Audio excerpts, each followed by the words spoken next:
Bien, bonjour à tous, bienvenue pour cette nouvelle journée de confinement sur l'Académie de Reims, où on essaye de faire tant bien que mal. Donc une petite vidéo simplement pour parler des différents effets qu'on va pouvoir trouver en tennis de table. Alors un effet c'est quoi? C'est quand un joueur accroche la balle, ne la tape pas mais l'accroche, donc c'est vraiment l'action d'accrocher une balle pour la faire tourner selon un axe de rotation. Donc en tennis de table on va avoir différents effets possibles que le joueur va pouvoir créer. Donc il peut créer une rotation de balle vers l'avant. Donc l'axe de rotation sera parallèle à la table. Et la balle va tourner vers l'avant. C'est-à-dire qu'elle va partir du joueur, elle va tourner comme ça en avant pour atteindre le joueur adverse. On appelle ça l'effet lifté. Un deuxième effet possible, c'est l'effet contraire. Voilà, donc c'est l'effet coupé, que tout le monde a sûrement entendu parler. Donc l'effet coupé, c'est simplement le même axe de rotation, c'est-à-dire un axe de rotation qui est toujours parallèle par rapport au plateau de la table, et on va avoir une rotation vers l'arrière, donc vers soi, et on va l'envoyer à l'adversaire avec une rotation de balle vers soi. C'est ce qu'on appelle l'effet coupé. Ensuite, on a également ce qu'on appelle les effets latéraux. Donc là, l'axe de rotation, il est perpendiculaire au au plan de la table et on va avoir une rotation dans le sens inverse des aiguilles d'une montre et dans ce cas-là, on appellera ça un effet latéral droit. Donc l'axe est donc comme ça et ça tourne comme ça. Donc ça, c'est un effet latéral droit. Et l'inverse, quand ça tourne dans l'autre sens, quand ça tourne dans le sens des aiguilles d'une montre, on appelle ça un effet latéral gauche, donc dans l'autre sens comme ça. Voilà. Donc ça, ce sont les trois principaux effets qu'on trouve, l'effet latéral, l'effet lifté, l'effet coupé, que tout le monde quasiment connaît. Maintenant, il y a un effet qui est utilisé, et il faut déjà avoir un certain niveau pour pouvoir l'utiliser, qu'on utilise notamment au service, et c'est l'effet qu'on appelle l'effet hélicoïdal. Donc l'effet hélicoïdal, lui, son axe de rotation est toujours parallèle au plateau, mais cette fois-ci dans le sens des deux joueurs, en fait. Donc on va avoir l'axe de rotation qui on appelle ça l'effet hélicoïdal parce qu'on fait référence à une hélice, à une hélice qui tourne. Donc on a l'axe de rotation qui est simplement identique à une hélice. Voilà. Donc en fait, on a une balle qui va avancer avec cette rotation-là. Voilà. Donc, quatre types d'effets qu'on peut combiner entre eux, sauf l'effet coupé et l'effet lifté qu'on ne peut pas faire ensemble. Mais sinon, certains effets peuvent se combiner entre eux. On peut par exemple faire un effet coupé latéral.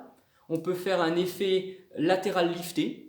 Alors l'effet coupé latéral, on va le retrouver au service par exemple. L'effet lifté latéral, on peut le retrouver sur un top spin latéral par exemple.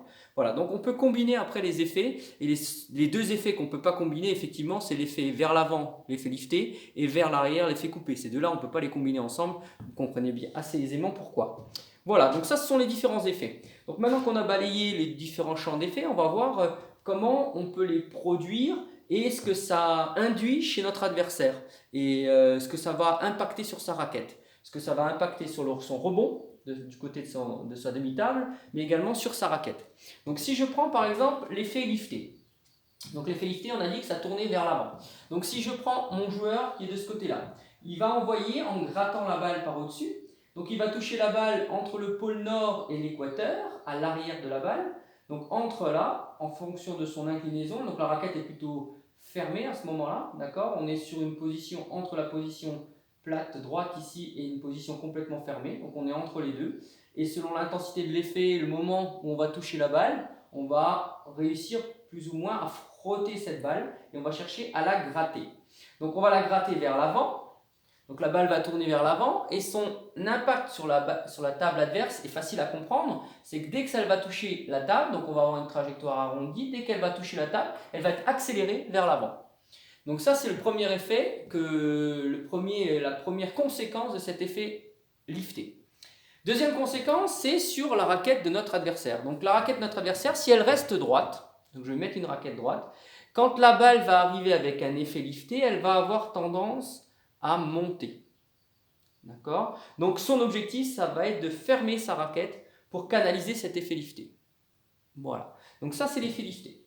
L'effet coupé, donc c'est l'effet inverse. Donc je vais chercher non plus à toucher ma balle maintenant, quel que soit le coup technique utilisé pour faire l'effet lifté, l'effet coupé, on va chercher à toucher la balle entre l'équateur et le pôle sud cette fois-ci. Donc on va chercher à la toucher par en dessous. et on va la gratter par en dessous et la faire tourner comme ça en arrière.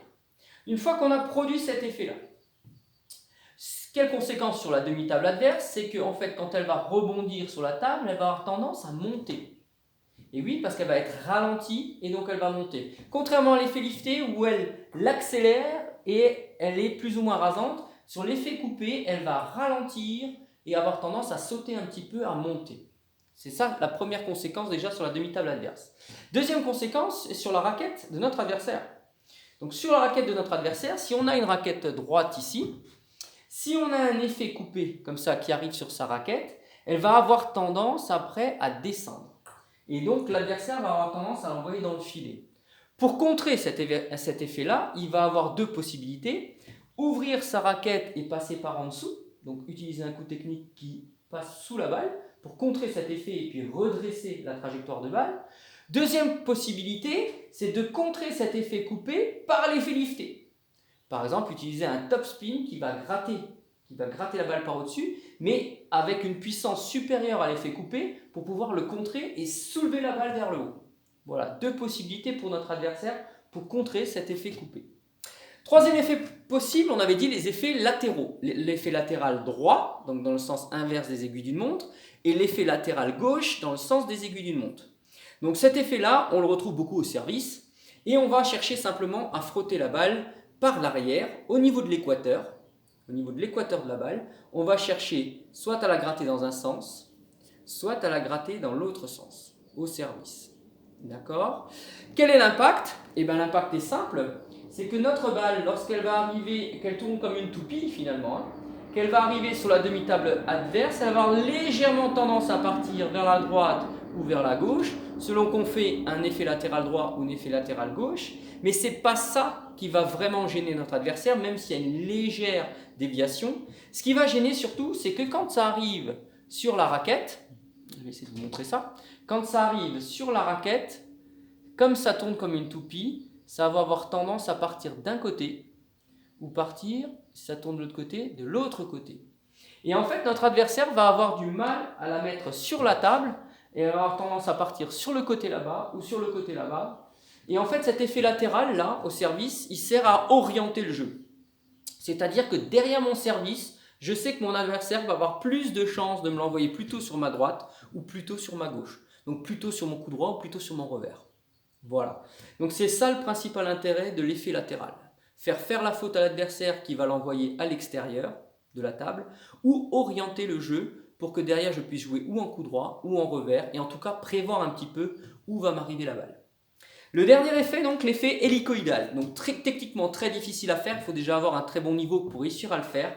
On va chercher simplement, et ça se trouve surtout au service, à toucher la balle au pôle sud et proche du pôle sud. Dans un mouvement de raquette qui va de la gauche vers la droite ou de la droite vers la gauche pour la faire tourner l'hélice dans un sens ou la faire tourner dans l'autre sens. Alors par contre cet effet-là est très efficace au service puisque quand elle va arriver de l'autre côté, là par contre on va avoir une trajectoire droite en l'air et quand elle va arriver ici en face sur la demi-table adverse, on va avoir une déviation vers la droite ou une déviation forte de la balle vers la droite ou vers la gauche. Et cette déviation forte, on appelle ça un effet un peu sauté, la balle va sauter et en fait ça empêche l'adversaire de prendre beaucoup de risques en retour de service et donc derrière le serveur est relativement tranquille, il va pouvoir normalement avoir une balle assez facile. C'est l'objectif en surprenant un peu avec ce service là qui surprend beaucoup parce que la balle va sauter en fait. Sauter d'un côté, sauter de l'autre côté.